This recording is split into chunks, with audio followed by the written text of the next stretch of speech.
พุดหูแห้งพี่น้องเนาะเบิ่งไฟลุกแห้งขนาดเลยนี่โอ้อันตรายแห้ง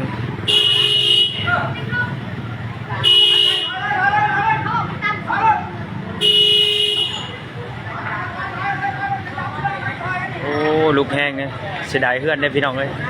เพื่อนลังบักใหญ่นึงรถดับเพลิงมาบอกมาเลยก็โดนเลยยังมังพีนเท่านี้ยังมังพีนเท่านี้มีจะขั้นกับเธอมีอยู่บ่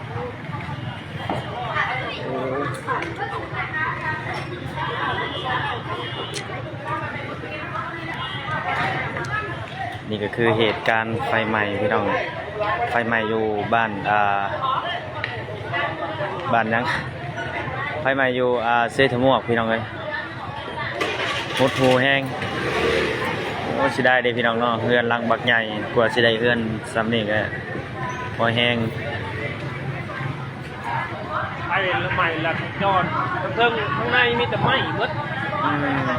โมงเพดานยังไหม้ติดไหม้เพิ่งลงมาอีหม้อทันมันโมเมนต์ไหม้เครื่องลงไม่จะเทิงลงมาเนาะแล้วไฟหลัดจรเนี่ยสายไฟเขาเพื่อนไหม้เพดานไหม้เพิ่นยังแตกมาฮะยังแตกมาแก้วแล้วนะแก้วหรือน้ำก้อนก็วดขึ้นน้ำก้อนน้ำก้อนเขายันไฟมันใหม่ยันว่าแก้วเด็กน้ำก้อนน้ำก้อนเขาสาดขึ้นยันใหม่ลังตัวนี้เพื่อนอีจอยทั้งลุงตัวนี้โอ้ยสายไฟนี่เนาะจะไปขาดได้เลยขาดไปขาดมาได้สายไฟจ้ะเพื่อนเป็นเพื่อนไหม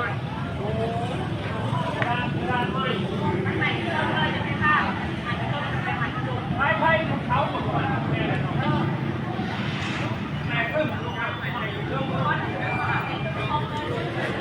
ไฟไหม้อยู่เซธมวกพี่น้องอยู่ตลาดเซธมวกเนาะ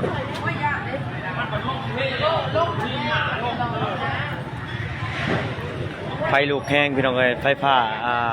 ล็อกวงจรไฟมันใหม่มาจากเทิงลงหลุมพี่น้อง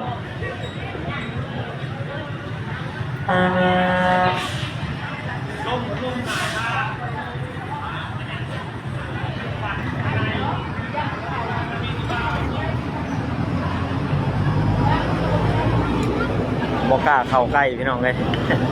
ไฟมันแห้งเนาะ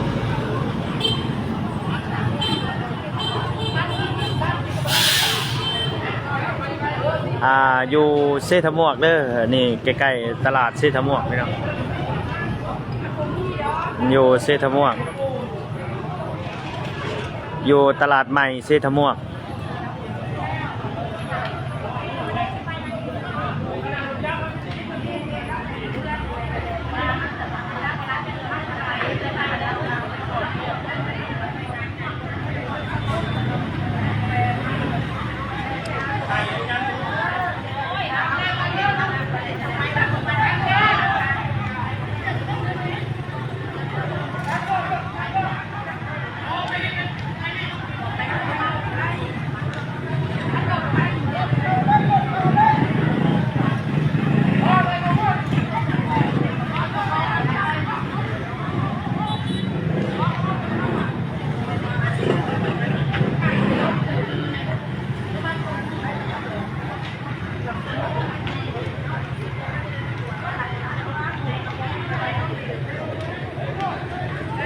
โอ้หมดแล้วพี่น้องเลย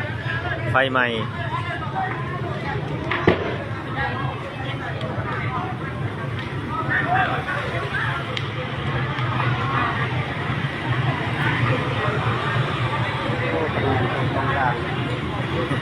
ต้นเนาะโอ้เยอะหมดแล้วหลังอันนี้นะบ้านมวดซาย่องเลย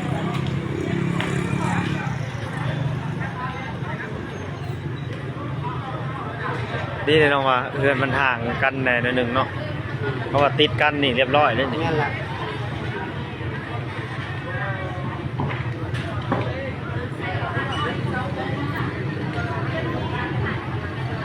ห หมดแล้ว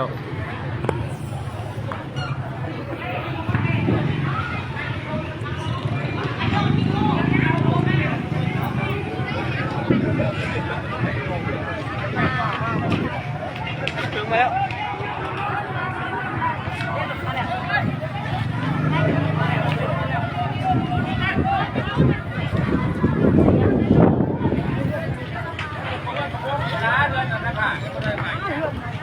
เอาตะปูไปเอาที่ดูแล้วก่อนเอาตะปูได้เนี่ยเอารถเข้านี่เลยนี่ทำอยู่ไสโอ้มาไปพุ่งแล้วยางเลยมีใครเป็นยังมีใครเป็นยังพอใจจุ๊ทำไมทำไมทำไม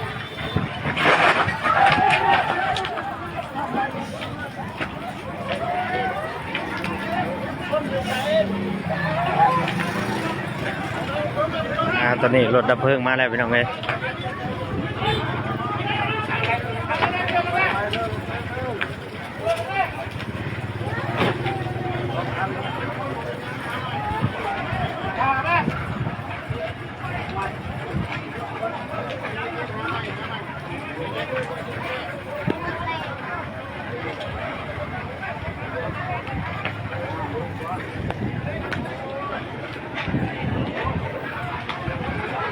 รถดับเพลิงเพิ่นมาแล่นมาจากเมืองพีนเนาะ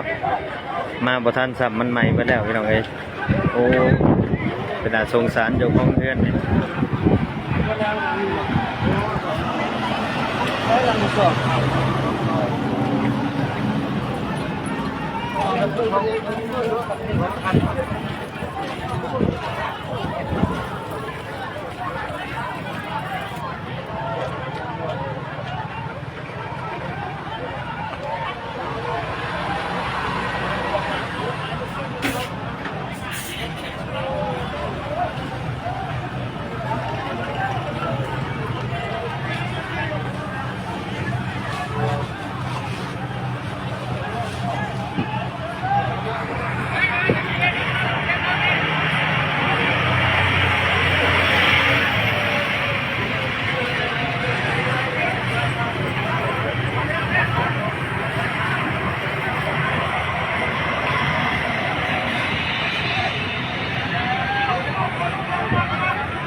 โอ้เบิดแล้วบาดนี้พี่น้อง